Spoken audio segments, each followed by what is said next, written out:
canter comes next at A and the transition is from walk, make sure the horse understands not to anticipate, that you've practiced this enough that he accepts your leg and will go smoothly forward into canter.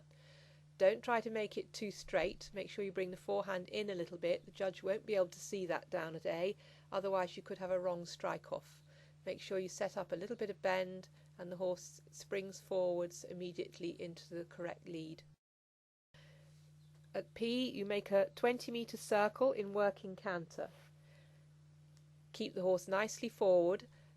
When crossing the centre line for the second time, you come back to trot for 2 to 5 steps and then immediately proceed again in working canter. This is a real test of your horse's obedience.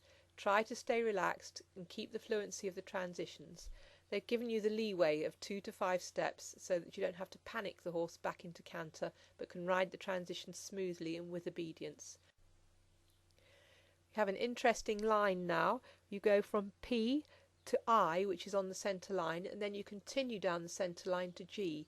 Keep your horse in balance. He'll be a little bit surprised to be asked to canter down the centre line the first few times he does this. So you can round that turn off a little bit, but for the regional finals, make sure you're dead straight from I to G and set up the corner and your turn at G so that you turn left in a good balance and rhythm. You then have, still as part of this movement, to ride a half 10-metre circle between H and S onto the centre line. Look round your turn, look at the C marker and make sure you hit that centre line. The simple change on the centre line is a real test of your horse's straightness and obedience. Don't rush it. Keep him together and in balance. Make a smooth downward transition to walk. Walk for one horse's length and then set him up so he knows which way he's going. Once you're at R, you need to be quick to set the horse up, keep him straight and make your transition into medium canter. Keep the shoulders a little bit to the inside so the horse is straight and doesn't bring his quarters to the inside in the medium canter, and ride forwards in a good, bold, regular, even rhythm so the horse opens up and covers ground. Now we have another real test of his training and obedience. You have to bring him back to working canter at F and then make a give and retake of the reins over A. So if your horse is a bit strong and still pulling, you're not going to have much chance of making a proper give and retake of the contact over A.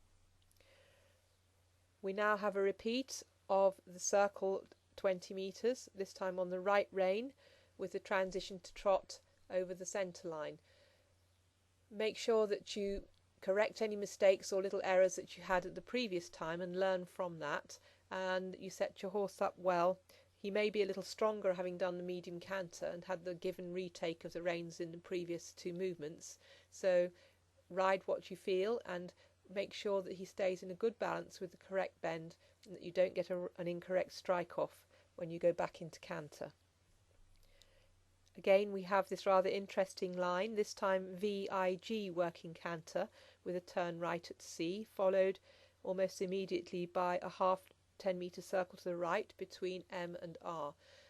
You need to just make sure your horse is okay with going straight towards the judge and that you set up the bend so he knows he can turn right and doesn't have to canter over the judge. Also, make sure you're in a good balance to start that half right circle. A lot of these movements, if you have a mistake in them, then it goes on and reflects the next movement and it can be very expensive. So you need to make sure that you keep a good rhythm and balance without mistakes at this point. Now we have another simple change on the centre line. Most horses are crooked one way or the other, so you will know from previous experience which way your horse is best suited in the simple change, and make sure you plan accordingly. Remember, the judge can see how straight you are, but if you over straighten you could have a wrong strike off. And again, remember to turn and get the balance correct for the half circle to get yourself back to the track.